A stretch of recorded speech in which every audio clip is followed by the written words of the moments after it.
ఈ మధ్య కాలంలో ఫేమ్ వచ్చిన సెలబ్రిటీలను, యూట్యూబర్స్ ను లేకపోతే స్టార్ హీరోలను, హీరోయిన్స్ వంటి వారిని బెదిరించడం చాలా ఈజీగా మారిపోతుందట. ముఖ్యంగా వీళ్లపైన రాళ్లు విసిరితే తమకు డబ్బుల వర్షం కురుస్తుందని చాలా మంది రాజకీయ నేతలను మించిపోయి మరీ సామాన్యులు కూడా బ్లాక్ మెయిల్ చేయడం జరుగుతున్నట్టు కనిపిస్తోందట. సినిమా వాళ్ళను బెదిరించడం చాలా ఈజీ అనుకుంటున్నారు. వాళ్లపై రాళ్లేస్తే తమపై డబ్బుల వర్షం కురిపిస్తారని అనుకుంటున్నారు. రాజకీయ నేతలను మించి సామాన్యులు కూడా అదే రకం బ్లాక్ మెయిలింగ్ చేస్తున్నారు. మోహన్ బాబు నుంచి ఎన్టీఆర్ వరకు ఎవ్వరినీ వదిలిపెట్టడం లేదు. మీడియా, రాజకీయ నాయకులు, చివరికి ఫ్యాన్స్ పేరుతో కూడా కొంతమంది హీరోల్ని బ్లాక్ మెయిల్ చేస్తున్నారు. సినిమా వాళ్ళు ఇంత లోకు ఎందుకయ్యారు? ఇటీవలే తెలుగు సినీ ఇండస్ట్రీలో జరిగిన కొన్ని సంఘటనలు చూస్తే అలాగే కనిపిస్తోంది. మరి వాళ్ళు ఇంత లోకు అవ్వడానికి కారణం ఏంటా అని కొంతమంది ఆరా తీయగా ఒక న్యూస్ వైరల్ గా మారుతుందట. ఇటీవలే మోహన్ బాబు ఇంట్లో గొడవలు జరుగుతున్న సమయంలో మీడియా ప్రతినిధులు మోహన్ బాబు ఇంటి లోపలికి వెళ్లి అతని ముందు మైకు పెట్టి రచ్చ చేయడంతో ఒక జర్నలిస్ట్ పైన చేయి చేసుకున్నారు. తన కుటుంబ పరువు పోయినా చివరికి ఆ జర్నలిస్ట్ కి దెబ్బలు కూడా తగిలాయి. కానీ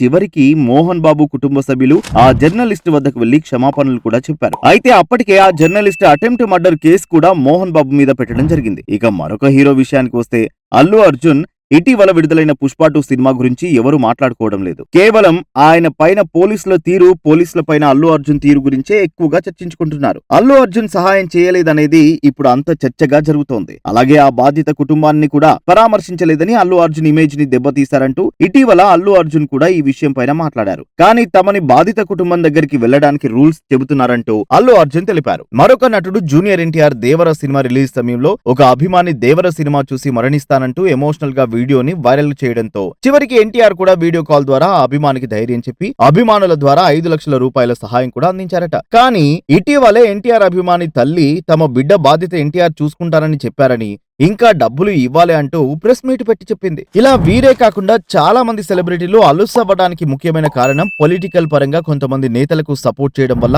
చాలా మంది కావాలనే ఉద్దేశంతోనే కొంతమంది ఏదో ఒక రూపంలో వీరిని ట్రోల్ చేసేలా లేకపోతే ఇబ్బందులకు గురి చేసేలా చేస్తున్నారనే వార్తలు కూడా వినిపిస్తున్నాయి. ముఖ్యంగా కొంతమంది ఒకే కుటుంబంలో ఉన్న వేరు పార్టీలకు సపోర్ట్ చేయడం వల్ల ఇవి మరింత ముదురుతున్నాయట. సినీ సెలబ్రిటీలు రాజకీయ రంగంలోకి రావడమే తప్పుగా మారిపోతుందట.